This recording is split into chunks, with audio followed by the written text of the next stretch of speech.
കഴിഞ്ഞ കുറേ മണിക്കൂറുകളായിട്ട് വളരെ ദുഃഖകരമായ നിമിഷങ്ങളാണ് കടന്നുപോയിക്കൊണ്ടിരിക്കുന്നത്. ഇന്നലെ അഹമ്മദാബാദിൽ കത്തിയമർന്ന ബോയിങ് 787-8 എന്ന വിമാനത്തിലുണ്ടായിരുന്ന ക്രൂ അടക്കം 411 യാത്രക്കാരും പരിസരവാസികളും പിന്നെ മെഡിക്കൽ കോളേജിലെ ഡോക്ടറും സ്റ്റുഡൻസും ഒക്കെ അടക്കം ഏതാണ്ട് മരണം 300ഓളം അടുക്കുകയാണ്. 265 മൃതദേഹങ്ങൾ ഇതുവരെ കണ്ടെത്തി. 294 പേർ മരിച്ചതായിട്ട് സ്ഥിരീകരിക്കപ്പെട്ടു.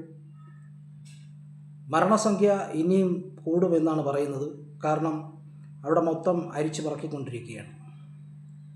അതുപോലെ തന്നെ മെഡിക്കൽ കോളേജിലെ ഏതാണ്ട് 10ഓളം വിദ്യാർത്ഥികൾ ഇപ്പോഴും മിസ്സിങ്ങാണ്. അതുകൊണ്ട് മരണസംഖ്യ ഇനിയും കൂടാൻ സാധ്യതയുണ്ടെന്നാണ് പറയപ്പെടുന്നത്. ഈ അപകടത്തിൻ്റെ വ്യാപ്തി ഇത്രത്തോളം കൂടാൻ കാരണം ഇപ്പോൾ ആ ഫ്ലൈറ്റിൻ്റെ അപകടം മാത്രമല്ല, അപകടം രണ്ടാണ്. കാരണം ഫ്ലൈറ്റിലുണ്ടായിരുന്ന ആൾക്കാർ കൂടാതെ ഈ ഫ്ലൈറ്റ് എയർപോർട്ടിൽ നിന്ന് ഒരു 5 കിലോമീറ്റർ അകലെയുള്ള BJ മെഡിക്കൽ കോളേജിലെ ഹോസ്റ്റലിലും പിന്നെ ക്വാർട്ടേഴ്സിൻ്റെ പുറത്തുമായിട്ടാണ് ഇത് പതിച്ചത്. അതുകൊണ്ടാണ് ഈ അപകടത്തിൻ്റെ വ്യാപ്തി കൂടാൻ കാരണം. അതായത് ഒരു അപകടമല്ല, 2 അപകടം. വിമാനത്തിൻ്റെ ക്യാബിൻ ക്രൂവിലുണ്ടായിരുന്ന 12 ഉദ്യോഗസ്ഥർ, 169ഓളം ഇന്ത്യൻ പൗരന്മാർ, 53 ബ്രിട്ടീഷ് പൗരത്വം ഉള്ളവർ, ഒരു കനേഡിയൻ പൗരൻ, 7 പോർട്ടുഗീസ് പൗരത്വമുള്ള ആൾക്കാർ, കൈക്കുഞ്ഞുങ്ങളും കുട്ടികളുമൊക്കെ ഇതിൽ ഉൾപ്പെടും. അങ്ങനെ 241 പേരാണ് വിമാനത്തിലുണ്ടായിരുന്ന മരണപ്പെട്ടവരുടെ എണ്ണം. അതിൽ ഒരാൾ അത്ഭുതകരമായിട്ട്, വളരെ അത്ഭുതകരമായിട്ട് രക്ഷപ്പെട്ടു. അത് എമർജൻസി വാതിലിൻ്റെ അടുത്താണ് അദ്ദേഹം ഇരുന്നത്. അത് ഇങ്ങനെ വീഴ്ചയിൽ ഓട്ടോമാറ്റിക്കായിട്ട് തുറക്കുകയും അദ്ദേഹം തെറിച്ച് താഴെ വീഴുകയാണ് ഉണ്ടായത്. വിമാനത്തിൽ നിന്നും ചാടി എന്നും പറയപ്പെടുന്നു. അദ്ദേഹം ഇന്ത്യക്കാരനാണെങ്കിലും ബ്രിട്ടീഷ് പൗരത്വമാണ് അദ്ദേഹത്തിനുള്ളത്. അദ്ദേഹം അവിടുത്തെ തൊട്ടടുത്തുള്ള മെഡിക്കൽ കോളേജ് ആശുപത്രിയിൽ ചികിത്സയിലാണ്. അദ്ദേഹത്തിൽ നിന്നും കൂടുതൽ വിവരങ്ങളൊക്കെ അറിയാമെന്ന് വിചാരിക്കുന്നുണ്ട്. പക്ഷേ അദ്ദേഹത്തിൻ്റെ ആ ഒരു മാനസിക നില ഇതുവരെ തരണം ചെയ്തിട്ടില്ല. അതുകൊണ്ട് അദ്ദേഹത്തിനോട് വിവരങ്ങളൊന്നും ഇതുവരെ തിരക്കിയിട്ടില്ല. അദ്ദേഹം സുഖം പ്രാപിച്ചതിന് ശേഷം അദ്ദേഹത്തിൽ നിന്നും ഈ അപകടത്തെക്കുറിച്ചുള്ള കൂടുതൽ വിവരങ്ങൾ അറിയാമെന്ന് വിചാരിക്കുന്നു. പ്രധാനമന്ത്രി നരേന്ദ്രമോദി ഇന്ന് സംഭവ സ്ഥലവും ആശുപത്രിയും ഒക്കെ സന്ദർശിക്കുകയുണ്ടായി. അദ്ദേഹത്തിൻ്റെ തട്ടകമാണ് ഗുജറാത്ത് എന്ന് പറയുന്നത്. അദ്ദേഹത്തിൻ്റെ വളരെ കാലമായിട്ടുള്ള ഒരു പ്രവർത്തന മേഖലയാണ് ഗുജറാത്ത്. അതുകൊണ്ട് തന്നെ അദ്ദേഹം കാര്യഗൗരവമായിട്ട് അവിടെ തന്നെ തങ്ങി കാര്യങ്ങളൊക്കെ വിലയിരുത്തുകയും യോഗം കൂടുകയൊക്കെ ചെയ്യുന്നുണ്ട്. ഈ അപകടത്തെക്കുറിച്ച് ഞാൻ ആദ്യം കേട്ടപ്പോൾ, ഇന്നലെ ഈ വാർത്ത വന്നപ്പോൾ എനിക്ക് ഓർമ്മ വന്നത് സമാനമായ മറ്റൊരു അപകടമാണ്. 1976 ബോംബെ സാന്താക്രൂസ് എയർപോർട്ടിൽ നിന്നും പറന്നു പൊങ്ങിയ ഇന്ത്യൻ എയർലൈൻസിൻ്റെ 176 എന്ന വിമാനം ഇതുപോലെ സമാനമായ രീതിയിൽ ആകാശത്ത് വെച്ച് കത്തി അമർന്ന് തറയിലേക്ക് പതിച്ചു. ആ വിമാനത്തിലുണ്ടായിരുന്ന എല്ലാവരും മരിച്ചു. ഈ വിമാന ദുരന്തം മലയാളികളായ പഴയ ആൾക്കാരൊക്കെ ഓർക്കുന്നുണ്ടാവും.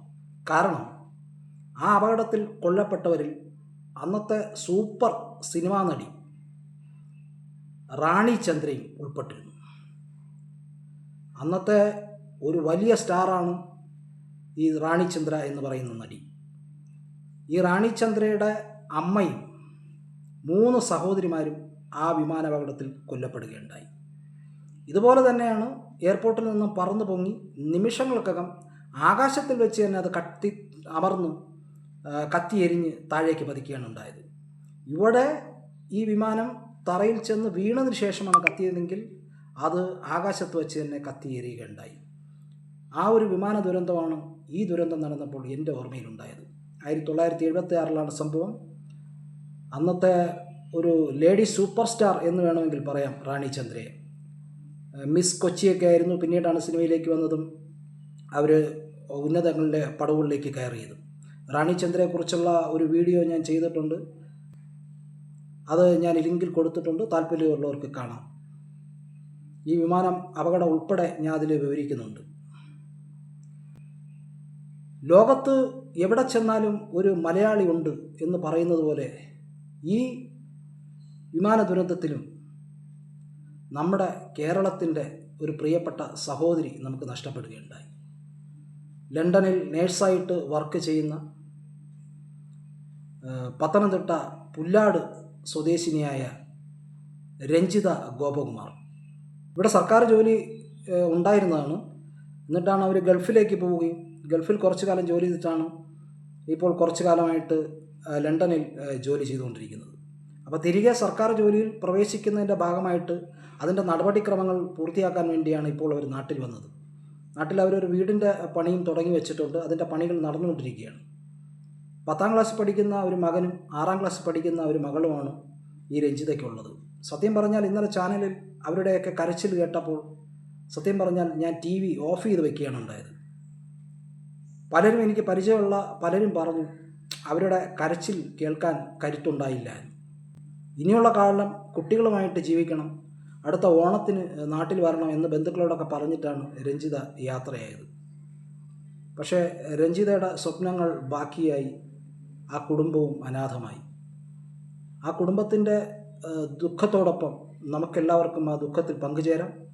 അതുപോലെ തന്നെ 169 ഇന്ത്യൻ കുടുംബങ്ങളാണ് ഇതുപോലെ അനാഥമായത്, ഇന്ന് ദുഃഖം കൊണ്ട് വിറങ്ങലിച്ച് നിൽക്കുന്നത്.